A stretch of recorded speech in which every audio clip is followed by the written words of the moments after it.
श्री गणेशाय नमः। श्री सरस्वती देव्यै नमः। श्री हनुमते नमः।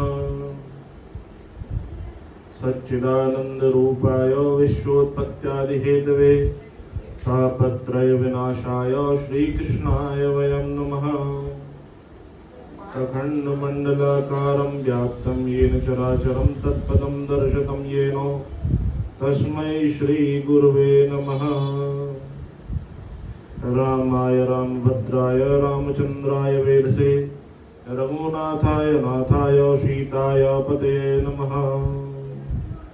मनोजवं मारुततुल्यवेगं जितेन्द्रियं बुद्धिमतां वरिष्ठं वातात्मजं वानरयूथमुख्यं श्रीरामदूतं शरणं प्रपद्ये।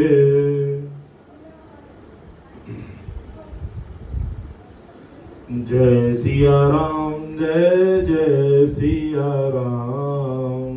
जय सिया राम जय जय सिया राम। जय सिया राम जय जय सिया राम। जय सिया राम जय जय सिया राम। जय सिया राम जय जय सिया राम। जय सिया राम जय जय सिया राम। बोले वृंदावन बिहारी लाल की जय।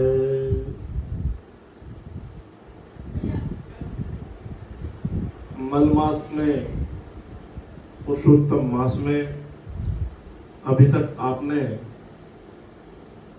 कथा का जो श्रवण किया उसमें दृढ़धन्वा की कथा का प्रसंग चल रहा है, जिसमें आपने सुना था कि वह बहुत ही प्रतापी राजा था, धन ऐश्वर्य से संपन्न था और एक दिन शिकार खेलते खेलते वह घने जंगल में गया। वहां पर एक मृग को बाण से मारकर उसका पीछा करते करते एक सरोवर पर पहुंच गया। वहां सरोवर में जब वह मृग नहीं मिला तो थक हार कर उसने उसी सरोवर का जल पीकर एक वृक्ष के नीचे आराम करने लगा। और जब वह आराम कर रहा था उसी समय एक तोता उस वृक्ष पर बैठ गया और बार बार यह कह रहा था कि तुम इतने संपन्न हो, धन ऐश्वर्य प्रजा पुत्र पौत्रादि का सुख तुम्हें प्राप्त है, परंतु तुम आत्म तत्व के चिंतन को नहीं कर रहे हो। यह बात सुनकर राजा दृढ़धन्वा विचार करने लगे कि कहीं यह सुखदेव के रूप में आकर मुझे ही तो यह याद नहीं दिला रहे कि आत्म तत्व मैं जान नहीं पा रहा हूँ और मैं यह भोग विलास में लगा हुआ हूँ। ऐसा उनके मन में विचार आने लगा। उसी समय उनकी प्रजा वहां पहुंच गई और वह प्रजा के साथ अपने राजमहल पहुंच गए। परंतु महल में जाने के पश्चात भी वह बार बार यह विचार करते रहे कि उस तोते ने यह मुझसे बार बार क्यों कहा कि आत्म तत्व का चिंतन आप नहीं कर रहे हैं। यह सोचते सोचते वह अपनी सुध-बुध खो गए और प्रजा में उनके पत्नी के द्वारा, उनके पुत्रों के द्वारा उनसे कोई वार्तालाप हो, बातचीत पूछें तो वह उसका जवाब ही नहीं दे पाते थे। बस वह उस तोते के श्लोक को बार बार याद करते और गुमसुम रहने लगे। ऐसी स्थिति देखकर उनकी पत्नी भी बहुत परेशान हो गई। रानी ने भी उनसे बार बार पूछा, तब भी वह बता नहीं पाए। एक दिन उनकी रानी ने जिद पकड़ ली कि आप इतने गुमसुम क्यों रह रहे हैं, आप मुझे बताइए। तब राजा दृढ़धन्वा ने उनको पूरी बात बताई। उसके बाद आज के प्रसंग में आगे की कथा इस प्रकार आएगी कि नारायण भगवान ने नारद से कहा कि अनंतर किसी समय चिंतित रहने के कारण राजा द्रौधनवा बहुत परेशान थे। एक दिन अपने महल में बैठे हुए थे, उसी समय वहाँ महर्षि वाल्मीकि का आगमन हुआ। जैसे ही उन्होंने महर्षि वाल्मीकि को देखा, तुरंत ही अपने सिंहासन को छोड़कर उनको दंडवत प्रणाम किया, उनका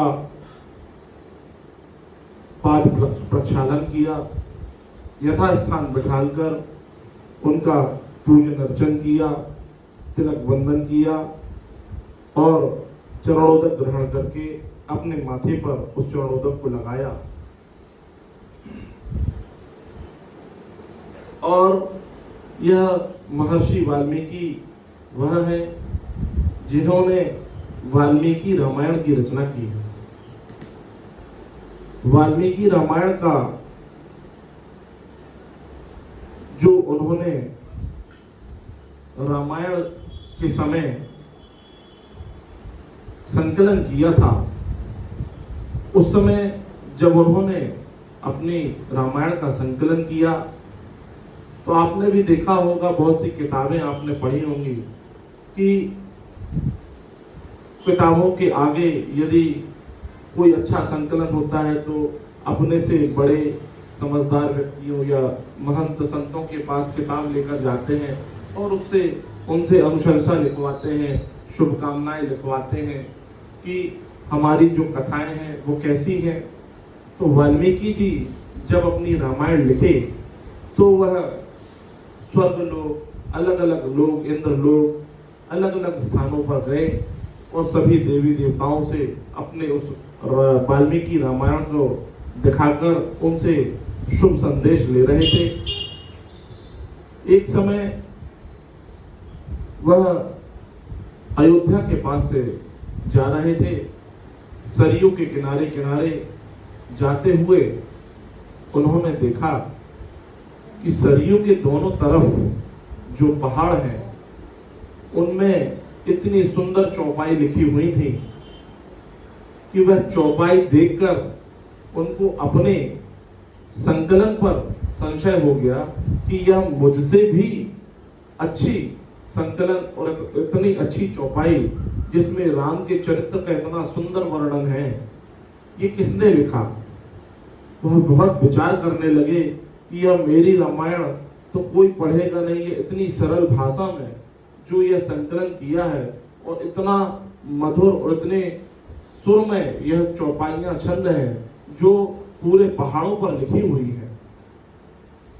अब महर्षि वाल्मीकि एक सिद्ध ऋषि थे, उन्होंने आवाज लगाई कि ऐसा कौन है जिसने यह चौपाइयां छंद लिखे हैं जो मेरी चौपाई और छंद से भी सुंदर हैं और इतना सुंदर वर्णन उसमें भगवान श्री राम के चरित्र का है। उसी समय हनुमान जी महाराज उनके सामने प्रकट हुए। हनुमान जी महाराज ने प्रणाम किया, बोले प्रभु यह चौपाइयां मैंने लिखी हैं। तब वाल्मीकि जी और हनुमान जी का संवाद हुआ। वाल्मीकि जी ने कहा कि यह जो मेरी रामायण मैंने रची है इसको मैं अलग कर देता हूँ। यह रामायण ही इतनी सुंदर है कि मेरी रामायण कोई पढ़ेगा ही नहीं, क्योंकि महर्षि वाल्मीकि बहुत विद्वान थे। उन्होंने अपनी भाषा में लिखा तो थोड़ी क्लिष्ट थी, जो एक जनमानस तक पहुंचने में थोड़ी असहज थी, क्योंकि प्रत्येक व्यक्ति धर्म ग्रंथों को, शास्त्रों को पढ़ने में थोड़ा असमर्थ रहता है। उसको पढ़ने के लिए, समझने के लिए किसी न किसी गुरु की आवश्यकता होती है या कोई उसका भावार्थ समझाए तो सामान्य जनमानस को वह समझ में आती है। परंतु उन्होंने हनुमान जी से कहा कि आपने ये जो चौपाई लिखी है ये इतनी सुंदर और इतनी सरल है कि प्रत्येक व्यक्ति के हृदय में अपने आप ही उसको इसका अर्थ समझ में आ जाएगा। तो हनुमान जी ने सोचा कि इतने सिद्ध महर्षि हैं, इनकी किताब का अपमान ना हो, उन्होंने सरयू के पत्थरों पर जो चौपाई लिखी थी सारी चौपाइयां मिटा दी। महर्षि वाल्मीकि ने इतने प्रसन्न हुए, बोले हनुमान तुमसे बड़ा भक्त कोई नहीं है, तुम अपने भगवान राम के भक्त तो हो ही और अपने से बड़ों को भी आदर करने में उतने ही भक्त हो। तब वाल्मीकि जी ने उनको आशीर्वाद दिया कि कलयुग में तुलसीदास जी जब एक ग्रंथ की रचना करेंगे, वह ग्रंथ में वो तुम्हारी ही चौपाइयों को लिखेंगे और यह जो तुम्हारी चौपाई रहेगी यह घर घर में गाई जाएगी। उसी को रामचरितमानस के नाम से आज हम सभी जानते हैं और सभी के घरों में रामचरितमानस का संग्रह अवश्य रूप से होता है और लगभग प्रत्येक घरों में यह संकलन मिलता है और गली गली मंदिरों में जगह जगह स्थानों पर जब भी किसी के घर में कोई शुभ कार्य, शुभ विवाह इत्यादि कोई भी शुभ कार्य होते हैं तो घर में वह रामचरितमानस अवश्य रूप से उसका पाठ कराते हैं। बोलिए रामचंद्र भगवान की जय। तो यह इस प्रकार वाल्मीकि जी ने हनुमान जी को यह आशीर्वाद दिया था। तब तुलसीदास जी ने 64 वर्ष के जब तुलसीदास जी थे, उन्होंने ही यह रामचरितमानस का संकलन किया और उस समय जब वह लिखते थे तो लिखने के बाद जब किसी कार्य में व्यस्त हो जाते थे और जब आके देखते थे तो उसकी आगे की भी चौपाइयां उनको लिखी मिलती थी। उनको बड़ा आश्चर्य होता था, वह चौपाइयां स्वयं साक्षात हनुमान जी लिखते थे।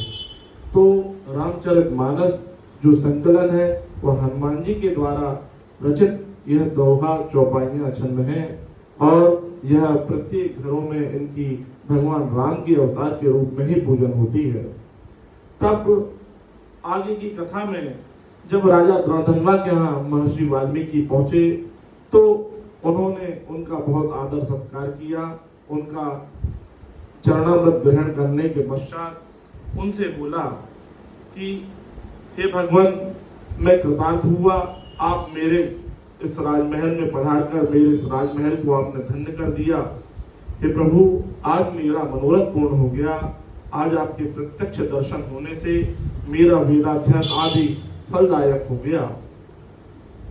हे संसार को पवित्र करने वाले, मैं आप अपने आपके सौभाग्य की बड़ाई का वर्णन भी नहीं कर पा रहा हूँ। श्री नारायण जी ने नारद से कहा कि मुनिराज, वाल्मीकि जी ने इस प्रकार कहकर राजा द्रौधन्वा से कहकर चुप हो गए। तो वाल्मीकि ऋषि ने उन्हें इतना विनय युक्त देखकर कहा कि हे राजन, आप इतने चिंतित लग रहे हैं, क्या आपके मन में कोई चिंता है या आप किसी बात को लेकर परेशान हैं? आप अपने मन में कोई भी संशय मत रखिए, आप मुझसे सारी बातें कह सकते हैं। हे मतिशाली, और कुछ पूछने की आकांक्षा हो तो आप उसे भी स्पष्ट रूप से मुझसे कहिए। तब द्रौधन्वा बोले कि हे विद्वत श्रेष्ठ, आपके चरण कमल की कृपा से मुझे सदा ही सुख प्राप्त हुआ है। मैं धन ऐश्वर्य से संपन्न हूँ, परंतु मेरे मन में एक महान विचार, महान संदेह आ गया है जो कांटे की तरह मुझे 24 घंटे चुभ रहा है। तब उन्होंने बताया कि मैं शिकार खेलने के लिए घने जंगल में चला गया था। वहां घूमते घूमते एक तालाब दिखाई पड़ा। वहां पर मैंने जल पीने के बाद थकावट दूर करने के लिए विशाल बरगद के पेड़ के नीचे लेट गया। उसकी छाया बहुत भली भांति अत्यंत घनी और चित्त को लुभाने वाली थी। उस बरगद के वृक्ष पर एक तोता आकर बैठ गया, जिसकी आकृति हृदय को बहुत प्रफुल्लित कर रही थी। जो ही मेरी दृष्टि उस तोते पर पड़ी, तब उसने एक श्लोक पढ़ा, इस भूतल पर विद्यमान अतुल सुख को देखकर हे राजन, आप आत्म तत्व के संबंध में चिंतन मनन क्यों नहीं कर रहे हो? तो महाराज, आप बताइए कि इस भावसागर से कैसे पार हो, और उस तोते ने मुझे यह श्लोक क्यों बार बार सुनाया? तोते के मुख से इस प्रकार का वाक्य सुनकर मैं अत्यंत विस्मित हो गया हूँ, मैं बहुत विचलित हूँ। हे ब्राह्मण, मैं नहीं जानता कि उस तोते के कहने का तात्पर्य क्या था। आप एकमात्र ऐसे हैं जो मेरे आंतरिक संशय का निवारण कर सकते हैं।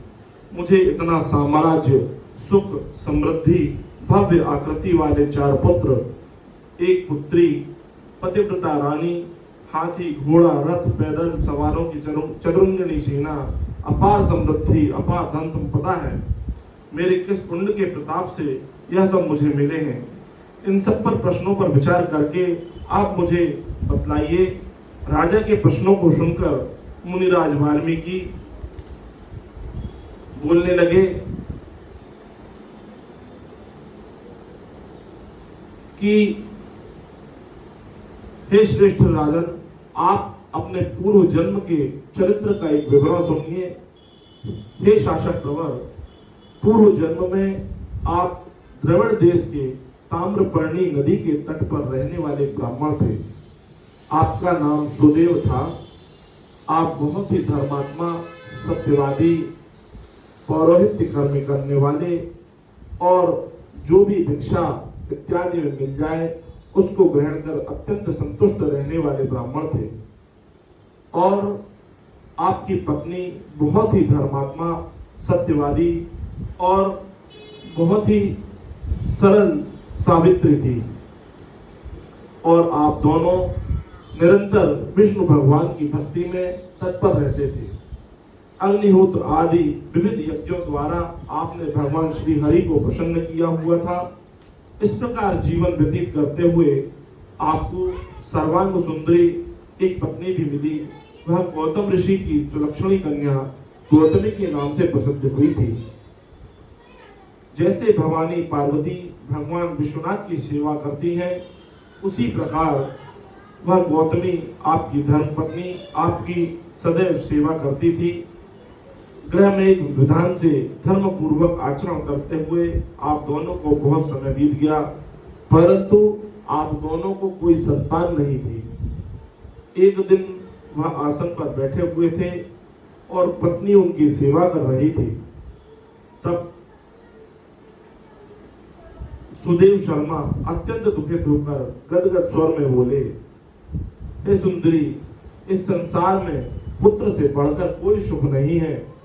तपस्या और दान करने से जो पुण्य होता है उसका सुख तो परलोक में प्राप्त होता है, किंतु शुद्ध वंशोत्पन्न संतति इस लोक तथा परलोक दोनों में कल्याणकारिणी होती है, क्योंकि पुत्र ही आगे वंश को चलाते हैं, पुत्र ही पितरों को तर्पण इत्यादि का कार्य करते हैं। ऐसे श्रेष्ठ पुत्र के ना होने से मेरा जीवन निष्फल हो गया है। ऐसे वचन सुदेव ने अपनी पत्नी से कहे और कहा, न मैंने तो किसी पुत्र का लालन पालन न किया, ना तो उसे ब्रह्मचर्य का या वेदाध्ययन के लिए प्रेरित किया, ना ही उसका कोई विवाह संस्कार कर पाया, क्योंकि मेरा कोई पुत्र नहीं है, इसलिए मेरा यह जन्म ही बेकार है और इससे अच्छा कि मेरी मृत्यु तत्काल हो जाए। अब आयु के प्रति मेरा कोई अनुराग ही नहीं रह गया। अपने पति के इस प्रकार के वचनों को सुनकर सुनहरी गुणवती गौतमी अत्यंत चिंतित हो गई, बहुत दुखित हो गई। वह धीर पति, प्रेम परायण तथा प्रिय वचन बोलने में पारंगत प्राणनाथ को ढांढस बनाने के लिए सरल वचनों से कहने लगी। गौतमी बोली, नहीं, आप ऐसी तुच्छ बातें बिल्कुल मत करिए। आप जैसे भागवत धर्म के विद्वान व्यक्ति मोह माया के चक्कर में क्यों पड़ रहे हैं? हे प्रभु, आपका धर्म तो एकमात्र सत्य है। आप अपने लिए स्वर्ग पर विजय प्राप्त किया है। हे सुंदर वृद्धारी, आप जैसे ज्ञानी पुरुषों को पुत्रों के द्वारा सुख की प्राप्ति करने की आशा कैसे हो गई? और अगर हमारे भाग्य में संतान नहीं है तो इसमें भी ईश्वर की कुछ इच्छा ही होगी। हे ब्राह्मण देव, प्राचीन काल में एक राजा चित्रकेत जब पुत्र के शोक में संतप्त हुए थे तब महर्षि नारद और अंगिरा ऋषि ने आकर पुत्र शोक से मुक्त कर उनका उद्धार किया था। उसी प्रकार राजा अंग अपने कुपुत्र वेन से संतप्त हो रात्रि में ही वन को निकल गए थे। इसी तरह से हे नाथ, आपको भी संतान क्लेश देने वाली होगी, इसीलिए भगवान ने हमें संतान नहीं दी। इतने दृष्टांतों के रहते हुए भी यदि आपको सदाचारी पुत्र होने की लालसा है तो हे तपोधन, आप प्रसन्नता पूर्वक समस्त अर्थों के दाता भगवान जगन्नाथ हरि की उपासना करें। हे ब्राह्मण, प्राचीन काल में महर्षि कर्दम ने जिनकी आराधना करके पुत्र को प्राप्त किया, जो सांख्य दर्शन शास्त्र से प्रशंसित और योगी राजों में अग्रगण्य कपिल देव मुनि कहलाए, अपनी धर्म पत्नी गौतमी के इस प्रकार के वचनों को सुनकर ब्राह्मण कुल वैसे ही निश्चय कर गौतमी के साथ ताम्रपर्णी नदी के तट पर गए। वहां जाकर पवित्र तीर्थ में स्नान करने के बाद अत्यंत उग्र तप करने लगे। 5-5 दिन तक वह सूखे पत्तों को खाते और जल पीकर रह जाते। इस प्रकार की तपस्या करते हुए तपोमूर्ति सुदेव ब्राह्मण को लगभग 4000 वर्ष बीत गए। इनकी इस तपस्या से तीनों लोक कांप उठे। उनके अत्यंत भीषण तप को देखकर भी भक्तों के ऊपर दया करने वाले भगवान बहुत प्रसन्न हुए और शीघ्रता से गरुड़ पर सवार होकर प्रकट हो गए। श्री नारायण बोले कि नवीन मेघ के समान वर्ण वाले, विश्व की रक्षा करने में समर्थ, चतुर्भुजधारी, प्रसन्न मुख वाले भगवान मुरारी श्री कृष्ण का दर्शन करके सुदेव ब्राह्मण ने भगवान मुकुंद को मुदित मन से साष्टांग प्रणाम किया। बोलिए वृंदावन बिहारी लाल की जय। श्रीमन नारायण नारायण नारायण, श्रीमन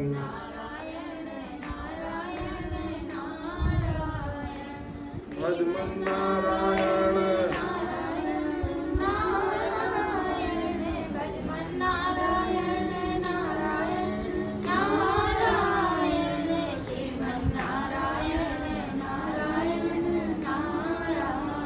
बोलिए वृंदावन बिहारी लाल की जय।